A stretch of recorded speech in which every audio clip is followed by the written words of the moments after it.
தேர்தல் வாக்குறுதியின்படி பயிர்க்கடன்களை தமிழக அரசு தள்ளுபடி செய்யவில்லை என்று கூறி ஆத்தூர் அருகே விவசாயிகள் கண்டன ஆர்ப்பாட்டத்தில் ஈடுபட்டனர்.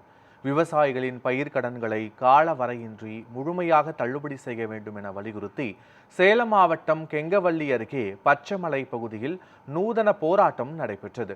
பச்சமலை மலைவாழ் மக்கள் விவசாய நலசங்கம் சார்பில் நடைபெற்ற இந்த போராட்டத்தில் 100க்கும் மேற்பட்ட விவசாயிகள் பட்டை நாமம் அணிந்து கையில் தட்டுகளை ஏந்தி பிச்சை எடுத்து நூதன முறையில் தங்களது கோரிக்கையை வெளிப்படுத்தினர். பயிர்க்கடன் மட்டும்தான் தள்ளுபடி பண்ணிருக்காரு. ஸோ இதனால பாத்தீங்கன்னா ஒட்டுமொத்த தமிழக விவசாயிகளுமே முழுமையா பாதிக்கப்பட்டு இருக்காங்க.